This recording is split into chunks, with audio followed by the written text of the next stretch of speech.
Think about how many times you've had to prove who you are online just today. Well, guess what? That entire system is about to get a massive upgrade. We're moving way beyond just usernames and passwords into a world where your digital identity is finally, truly yours. So let's dive in and see what that future actually looks like.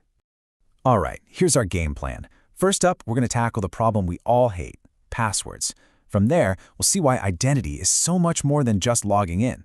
That'll lead us to this idea of a new, superpowered digital wallet. After that, we'll clear up a really important distinction, authentication versus attestation, and see how it's already playing out with your ID on your phone. And finally, we'll tie it all together to really understand what this new era of identity means for you. Okay, let's kick things off with the password problem. It really is like using an old rusty lock on a brand new high-tech digital door. And yeah, we've all felt that pain. Let's just be honest here. Passwords are dead. They are a total relic from another era, right? They're ridiculously easy to steal, to phish, and they're an absolute nightmare to manage. They are, without a doubt, the weakest link in our entire digital world. So, what's next? The answer is passkeys, and this slide really lays it all out. On one side, you've got passwords, vulnerable, phishable, just plain annoying. On the other side, passkeys. Now think of a passkey like this. It's a unique digital locking key that's created for every single website you use. The key part stays locked up securely on your phone, and the lock is on the website. To get in, you just use your face or your fingerprint. That's it. It is so simple, and it makes it virtually impossible for a hacker to get in. Okay, so passkeys get us in the door, safely and securely. That's a huge step, but it's really just the beginning of the story. Now we've got to think about what happens after we're inside. How do we prove who we are? Right, getting access is one thing, but what about verification? How do you prove things about yourself, like you're old enough to be on a site, or that you have the right qualifications for a job, or even just prove your identity to open a new bank account? This is where the whole concept of digital identity gets a lot bigger and a lot more interesting. And this quote right here just nails the difference perfectly. A passkey gets you in the door. That's called authentication. But a digital credential proves you're qualified to be there and do things. That's attestation. It's the difference between just showing up and proving you actually belong. This all leads us to the big idea at the heart of this entire revolution, the new digital wallet. And let me tell you, it's becoming about so much more than just carrying money around. I mean, just look at how fast this has evolved. Back in the late 90s, PayPal showed us we could pay for stuff online. Pretty wild at the time. Then, in the 2010s, Apple and Google put our credit cards right on our phones. Super convenient. But today, that same wallet is transforming into a secure vault for our entire digital life, holding credentials that are cryptographically verified. So this new ecosystem has three main players. It all starts with the issuer. This is a trusted source, like the government or a university or your employer. They're the ones who issue a verifiable credential. Think of it like a digital version of your driver's license or your diploma.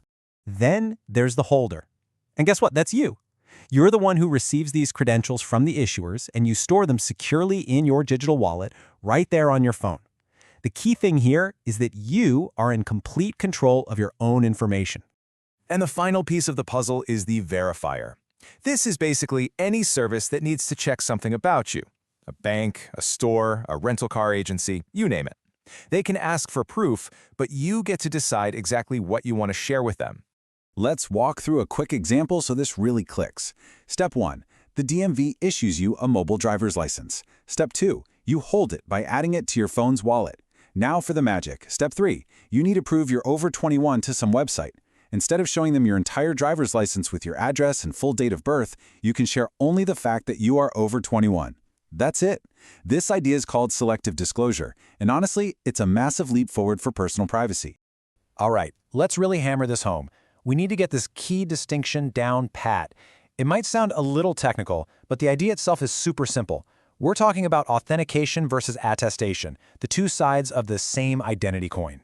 This table lays it out perfectly. A passkey's whole job is authentication. It's for logging in. All it proves is that you control a secret key that you generated yourself. A digital credential, on the other hand, is for attestation. It's about proving facts about you. It represents verified information, it's issued by a trusted party, and you control what details get shared. So one answers the question, is this really you? And the other answers, okay, what's true about you? See the difference? Now, this isn't just some far-off, futuristic concept. Let's look at how this whole idea is becoming a reality as we speak, with your ID right on your phone. The biggest, most powerful example that's already out there is the Mobile Driver's License, or MDL. It is a government-issued, verifiable credential that lives in your digital wallet. And believe me, it is way more secure and way more privacy-preserving than that little piece of plastic you're carrying around. So why is this such a big deal right now? Well, there's this fascinating thing that happens with new technology. History shows that once it hits about 30% adoption, it reaches a tipping point. It creates this network effect that just explodes, and adoption can jump to over 90% really, really fast. And right now, we are standing right on the edge of that tipping point for digital identity. And the momentum is absolutely real. Just look at this. We expect the number of U.S. states issuing these mobile driver's licenses to be over 30 by the end of 2025. This isn't some someday tech, it's happening now, and it's happening fast. So what does this all mean when you put it all together? Well, it's nothing short of a complete rewrite of how we interact online. Let's wrap this up by looking at this new era for identity and what it really means for you. This new digital identity is built on a few powerful, game-changing principles. First, it's decentralized, which means no single big company can control your identity or lock you in. It's privacy-preserving because you only share what you absolutely have to. It's user-controlled. It's your data in your wallet. It's designed to be interoperable, so it'll work across all sorts of different services. And the whole thing is built on a foundation of incredibly powerful modern cryptography, making it super secure. The historian of science, Thomas Kuhn, had this amazing quote, "When paradigms change, the world itself changes with them." And that is exactly what's happening here. Pretty soon, pulling out a physical ID is going to feel as old-fashioned as unfolding a giant paper map to find your way around a city. This is a true paradigm shift. So here's the bottom line. For the very first time, your digital identity is truly, finally becoming yours to own and to control. And that leaves us with one last question. What are you going to do with it?